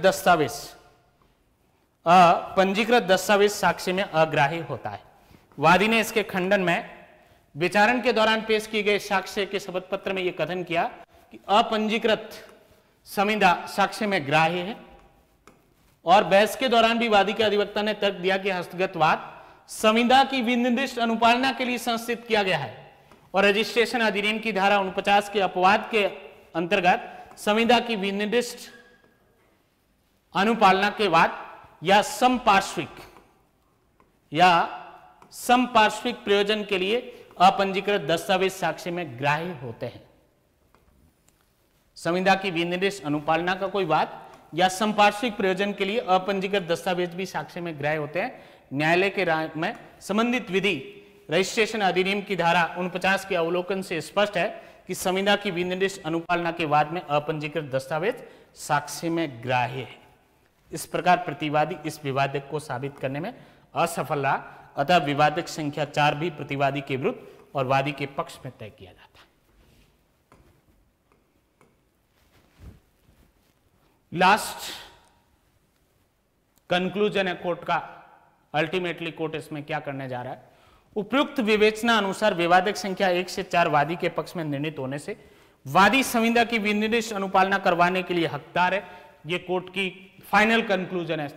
जो 4 इश्यूज कोर्ट ने तय किए उनके बेसिस पे वादी का दावा स्वीकार कर डिक्री किया जाता है कि प्रतिवादी निर्णय की तारीख से 2 महीने के भीतर वादी के पक्ष में विक्रय विलेख निष्पादित करे। चूंकि प्रतिफल की संपूर्ण राशि का भुगतान किया जा चुका है, विक्रय विलेख में 10 लाख रुपए प्रतिफल की राशि के रूप में वर्णित किया जाए। 2 माह में प्रतिवादी के द्वारा वादी के पक्ष में विक्रय विलेख निष्पादित नहीं करने पर 2 माह की समाप्ति पर वादी को न्यायालय में आवेदन करने का अधिकार होगा कि न्यायालय द्वारा प्रतिवादी की ओर से वादी के पक्ष में उक्त विक्रय विलेख वो निष्पादित किया जाए। इस लाइन को आप नहीं भी लिखो तो भी चल जाएगा, ये जरूरी नहीं है, ये लॉ में प्रोविजन है, इसको छोड़ भी सकते हो आप। पक्षकार अपने अपने खर्चे वहन करे, ये जरूर आना चाहिए, और तद अनुसार डिक्री पर्चा तैयार किया जाए, ये लाइन भी आना जरूरी है इसमें। पीठासीन अधिकारी के हस्ताक्षर और न्यायालय की मुद्रा आएगी। फिर यह निर्णय आज दिनांक 100 को खुले न्यायालय में लिखवाया जाकर सुनाया गया, ये स्टेटमेंट आएगा, और लास्ट में पीठासीन अधिकारी के हस्ताक्षर और कोर्ट की मुद्रा आएगी। तो इस तरीके से आपको ये सिविल जजमेंट है वो लिखना है। जो अपन ने बातें इस जजमेंट को स्टार्ट करने से पहले 20 पॉइंट्स पढ़े थे, वो सारे के सारे फॉलो किए अपन ने इस जजमेंट के अंदर। हालांकि रिपीटेशन काफी हुआ है। जो एविडेंस वाला पोर्शन था पैरा नंबर 4th और 5th, उसको शॉर्टकट कर सकते हो आप। वहां केवल आप इतना ही लिख दो कि पीडब्ल्यू फर्स्ट के रूप में स्वयं को, पीडब्ल्यू सेकंड के रूप में पी को, और पीडब्ल्यू थर्ड के रूप में क्यू को परीक्षित करवाया, एक डॉक्यूमेंट्री एविडेंस एग्जिबिट फर्स्ट के रूप में मार्क करवाई, साक्ष्यवादी बंद कर दिया गया। और प्रतिवादी में भी शॉर्टकट में बता दो, क्योंकि अदरवाइज बार बार वही बातें रिपीट हो रही है, एविडेंस में भी वही रिपीट हो रही है, इश्यूज में भी वही रिपीट हो रही है। तो उस रिपीटेशन से बचने के लिए उसको आप शॉर्ट कर सकते हो, para number 4th and 5th को। बट एप्रिसिएशन में आपको डिस्कस करना पड़ेगा। व्यवहारिक रूप से तो बताया जाता है, बट ये क्या है, परीक्षा क्लियर करनी है, यहाँ एग्जाम क्रैक करना है। पेपर की भी लिमिटेशन है और समय की भी लिमिटेशन है, तो इसलिए अपन वहां शॉर्टकट कर सकते हैं और एप्रिसिएशन में डायरेक्ट बता सकते हैं कि उन्होंने अपने साक्ष्य के शपथ पत्र में क्या कहा। एक जगह ही उसको डिस्कस करें अपन, तो थोड़ा शॉर्ट हो जाएगा जजमेंट आपका। जब एडमिटेड कोई चीज होती है तो उसको जब हम लिखते हैं ना brief facts of the case, तो वहां पे एडमिट कर लिख सकते। कुछ बात एडमिट है तो लिखोगे तो सही ना। हाँ, कोई बात स्वीकार की गई है तो उसको आप नोट कर सकते हो, उसने स्वीकार, या जिरे में उसने क्रॉस में स्वीकार किया, तो वो उसको बताना पड़ेगा कि जजमेंट के अंदर की ये बात उसने क्रॉस के अंदर एडमिट कर दी। सर एक जैसे वो आता है ना कि लिमिटेशन पीरियड के अंदर है या नहीं है मैटर, तो सर ये वादी क्यों बोलेगा, उसमें आता है ना कि ये कोर्ट डिसाइड करेगा कि लिमिटेशन है या नहीं है, तो इसमें है ना नहीं, वो ये है कि जब ऑब्जेक्शन किया ही नहीं हो पार्टी ने, जब पार्टी ने किया तो पार्टी पर बर्डन होगा। पार्टी ने ऑब्जेक्शन ही नहीं किया है, फिर भी कोर्ट की ड्यूटी है कि वो देखे लिमिटेशन में है या नहीं। यस, ऑनलाइन स्टूडेंट्स को आवाज आ रही है मेरी क्लियर? ओके। तो सिविल जजमेंट जो अपन ने डिस्कस किया, मुझे लगता है कि आप लोगों को बहुत अच्छे से समझ में आ गया होगा कि इसकी लिखने की आर्ट है वो क्या रहेगी, कला क्या रहेगी जजमेंट को लिखने की।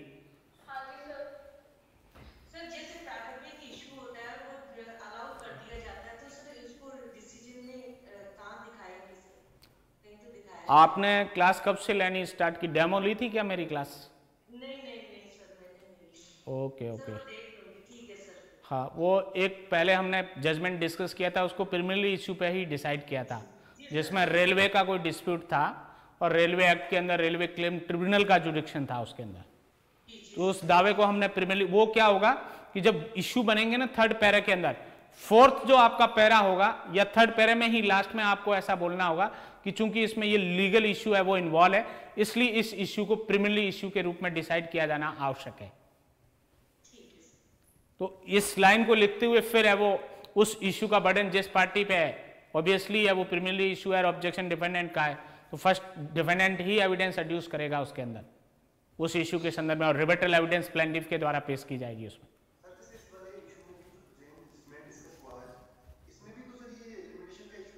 किसमें? हाँ, लिमिटेशन का था, पर इसमें क्या कि ये तथ्यों पर आधारित था, लॉ से एकदम क्लियर नहीं था। क्योंकि वादी तो ये कह के आ रहा है कि भाई मुझे तो इनकार इसने मार्च 2011 में किया और मई में सूट ले आया, मैं तो 1.5 महीने में, मेरा तो दावे की लिमिटेशन 3 साल है। और प्रतिवादी कह रहा है कि साहब जब मार्च में इसने पूरे वो उसका भुगतान कर दिया, सॉरी दिसंबर 2007 में जब संपूर्ण प्रतिफल का भुगतान इसने कर दिया इसके खुद के कथनानुसार, तो इसका मतलब वाद हेतु कि इसके लिए उसी दिन प्रारंभ हो गया, तो 3 साल वहां से 2010 तक में दावा आ जाना चाहिए था। बट डिफेंडेंट की बात सही, ऑब्जेक्शन तो कर सकते हो, बट ऑब्जेक्शन सही नहीं था।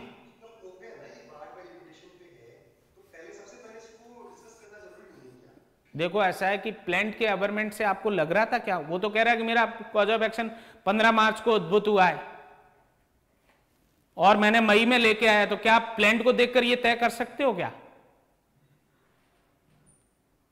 और रही बात, जब लॉ आपको दिख रहा है, एवरमेंट से आप एज्यूम कर सकते हो कि इसमें एविडेंस लेके ही ये तय हो सकता है। केवल सेक्शन 3 को पढ़कर, केवल प्लेंट को पढ़ के ये तय नहीं हो सकता, या केवल WS को देख के ये तय नहीं किया जा सकता, केवल आर्ग्यूमेंट करके तय नहीं किया जा सकता। इसमें प्लेंटिफ को साबित करना पड़ेगा कॉज ऑफ एक्शन 15 मार्च को कैसे उद्भूत हुआ। तो वो एविडेंस जब कोर्ट के सामने आएगी कि इस डेट को कॉज ऑफ एक्शन कैसे आ रहा है, उससे जब कोर्ट संतुष्ट होगा तब कोर्ट है वो उसका लिमिटेशन में दावा मानेगा। तो यहां साक्ष्य की आवश्यकता है क्योंकि इस तथ्यों पर भी आधारित है। ये लॉ से पता नहीं चल सकता कि 15 मार्च 2011 को है वो रिफ्यूज किया गया। रिफ्यूज किया जाना प्लेंटिफ को साबित करना पड़ेगा कि इस डेट को रिफ्यूज किया गया है। सर एक इशू होगा, जैसे कल जो आपने डिस्कस किया था, तो उसमें ऑर्डर में जब एप्लीकेशन लगाते हैं, मतलब during the course of proceeding अगर एप्लीकेशन पेश की जाती है तो उसके लिए भी लिमिटेशन, मतलब एप्लीकेशन की दिन जो जिस दिन कुछ एप्लीकेशन की लिमिटेशन है। आपको लिमिटेशन एक्ट की शेड्यूल्स पढ़ोगे, जैसे 9/13 की एप्लीकेशन है 30 डेज की लिमिटेशन है, रिव्यू की एप्लीकेशन 30 डेज का लिमिटेशन है, आपको ऑर्डर 22 के रूल 3 और 4 की एप्लीकेशन पेश करनी है 90 डेज लिमिटेशन है। कुछ एप्लीकेशन की लिमिटेशन है, वहां पे भी ऑब्जेक्शन आ सकता है। 6/17 की एप्लीकेशन, इसका कोई लिमिटेशन नहीं है, बट इनडायरेक्टली 6/17 में प्रोविजो में दे रखा है कि साहब ट्रायल कमेंस होने के बाद सामान्यता अलाउ नहीं होगी 6/17 की एप्लीकेशन। उसमें प्लेंटिफ वो एप्लीकेंट को ये प्रूव करना पड़ेगा कि ये जो है वो अमेंडमेंट की एप्लीकेशन वो ट्रायल स्टार्ट होने से पहले पेश नहीं कर सकता था। वो रीजन उसको बताने पड़ेंगे, कोर्ट को संतुष्ट करना होगा, तभी कोर्ट अलाउ करेगा उसको। और उसका एक्सटेंशन 6/17 की एप्लीकेशन का वो कौन सा अपना जजमेंट है सुप्रीम कोर्ट का, उसके अनुसार सुप्रीम कोर्ट तक है। सुप्रीम कोर्ट में अपील के दौरान 6/17 की एप्लीकेशन स्वीकार हो सकती है, इवन एग्जीक्यूशन प्रोसीडिंग में 6/17 की एप्लीकेशन स्वीकार हो सकती है। नारायण पिल्लई, क्या नाम है उस जजमेंट का, BK नारायण पिल्लई।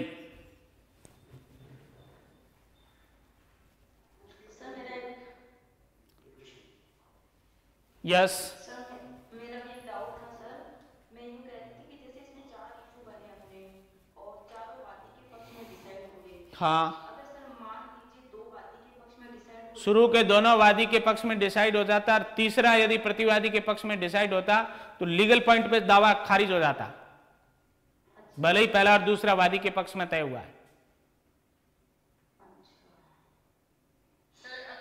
और चौथा इश्यू भी यदि प्रतिवादी के पक्ष में तय हो जाता, केवल इस पॉइंट पे दावा खारिज हो जाता, क्योंकि इसके अलावा सुनी सुनाई बात के आधार पर यह दावा नहीं हो सकता, डिक्री नहीं हो सकता।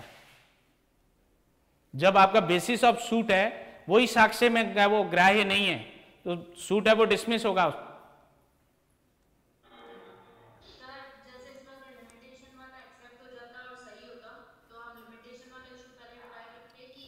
नहीं, इसमें साथ में ही करना होता है आपको। सामान्यतः आप देखो कि परिसीमा का जो बिंदु होता है, जब तक कि अपेरेंटली प्लेंट से ये नहीं लगे कि ये परिसीमा विधि से वर्जित है, कोर्ट ने यदि एक बार दावा स्वीकार करके प्रमा फेसी ये मान लिया कि दावा परिसीमा काल के भीतर है, तो उसके बाद यदि डिफेंडेंट का ऑब्जेक्शन आता है तो इश्यू बनता है उस पर, और वो दूसरे इश्यूज के साथ ही सामान्यतः डिसाइड होता है। एक्सेप्शनली कुछ अधिकारी प्रिमिनरी इश्यू के रूप में भी डिसाइड कर लेते हैं, वो भी कब, जब उनको ये लग जाए कि लिमिटेशन से बाढ़ है। उस डब्ल्यूएस के ऑब्जेक्शन से और डिफेंडेंट के द्वारा जो बताई गई बातें हैं उनसे कोर्ट संतुष्ट हो जाए प्रमा फेसी कि लिमिटेशन लॉ से बाढ़ है, तब उसको प्रिमिनरी इश्यू के रूप में डिसाइड करता है कोर्ट। अन्यथा कोर्ट को ये लगता है कि प्रमा फेसी ये बाढ़ नहीं है, तो फिर एविडेंस एड्यूस की जाएगी, दूसरे इश्यूज के साथ लिमिटेशन के इश्यू को तय किया जाता है, और लिमिटेशन का जो इश्यू है उसको mix question of law and fact है वो कंसीडर किया जाता है। जब तथ्यों पर आधारित हो, जब पक्षकारों द्वारा पेश की गई साक्ष्य के पर है वो आधारित हो, तो वहां प्रारंभिक बिंदु के रूप में या प्रारंभिक विवादक के रूप में तय नहीं होगा, वो अन्य जो विवादक है उनके साथ ही तय करना होगा। इस पर सुप्रीम कोर्ट की रूलिंग भी मिल जाएगी। सर मेरा ये निवेदन था सर, 2011 में बाद का कारण हाँ वो बीमार हो गया और दावा लाया 2015 बिल्कुल ठीक है। तो सर आप ये दिखाते हो कैसे? अच्छा, बीमार है और आपका कहना है सेक्शन 5 लिमिटेशन एक्ट की एप्लीकेशन है, यही है ना? हाँ, पर्याप्त कारण है दावा पेश नहीं करने का। मैं नाम भूल जाता हूँ, भगवंत सिंह जी है ना नाम आपका? पहले तो भगवंत सिंह जी आप ये बता दो, सेक्शन 5 लिमिटेशन एक्ट सूट पे लागू होता है क्या? सूट पे लागू नहीं होगा तो ये बीमारी वाला आपका कारण चलेगा नहीं।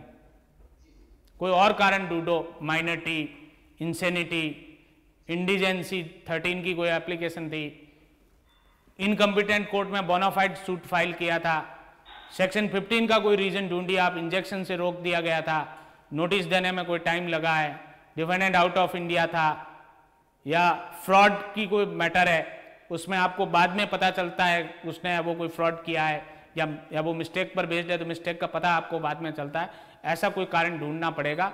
बीमारी कोई कारण नहीं है, खारिज होगा दावा।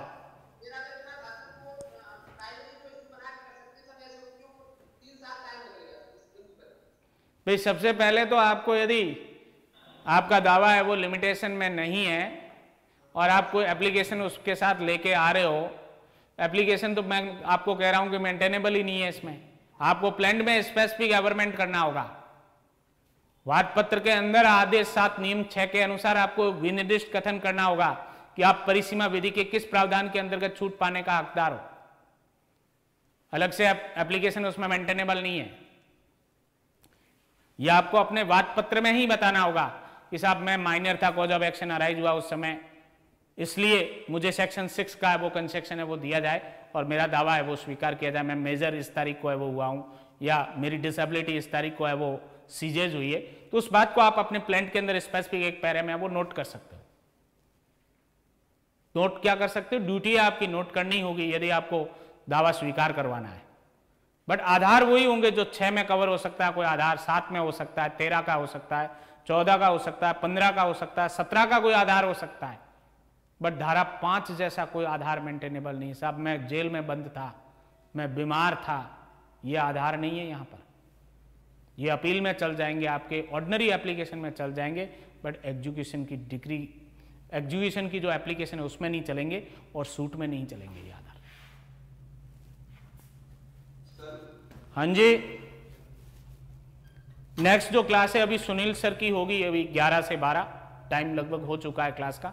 तो उस क्लास के बाद अपन जो है वो prohibition of the indecent representation of the women 1986 में मेंस ओरिएंटेड क्या क्या क्वेश्चन बन सकते हैं और उनका राइट आंसर क्या होगा, ये 12 बजे आपकी क्लास वो समाप्त होगी लगभग। तो अपन 12:15 से दोबारा रीअसेंबल होते हैं और लगभग हाफ आवर का टेन्योर रहेगा अपना, तो उसमें अपन कर लेंगे। हाँ जी, प्रवीण चास्टा फ्रॉम जोधपुर। यस, इसमें फॉर्मेट में चेंजेस किया जा सकता है क्या? जैसे पहले बताया गया था उभय पक्षों की बहस हुई और बीच में विवाद किए गए। हाँ, तो इशू ट्रांसफर हो उभय पक्षों की बहस सुनी गई और विवादित नहीं, उसमें बहस नहीं है।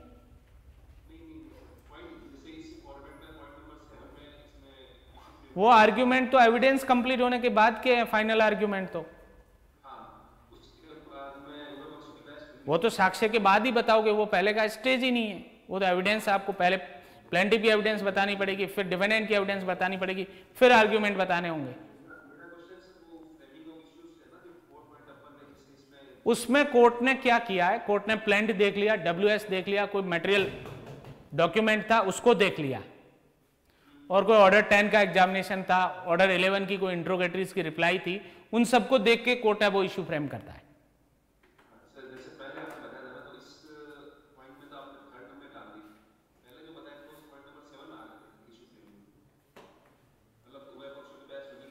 ये 7 में ही आएगा, थर्ड में किसने बोला आएगा? तो पर थर्ड में भी ये तो बताओगे किस बेसिस पे आप विवादक बना रहे हो, इशू किसके आधार पे बना रहे हो।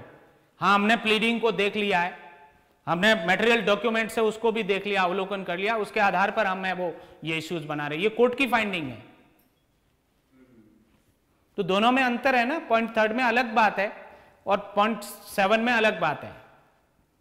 7 तो साक्ष्य पूरा होने के बाद अल्टीमेटली वादी और प्रतिवादी के अधिवक्ता क्या कह रहे हैं, दावा स्वीकार करने या खारिज करने के संदर्भ में वो लिखा जाएगा। नहीं बताना है उसमें, आप कोर्ट खुद देखेगा, प्लेंट WS देखेगा, कोई मटेरियल डॉक्यूमेंट है उसको देखेगा, ऑर्डर 10 का एग्जामिनेशन उसको कोर्ट देखेगा, इंट्रोगेटरीज की कोई एफिडेविट या रिप्लाई उसको देखेगी। ये कोर्ट की ड्यूटी है। उस स्टेज पे पार्टीज को सुनने की कोई आवश्यकता नहीं है। यस, मैंने कर दिया ना डिसाइड, फाइनल है।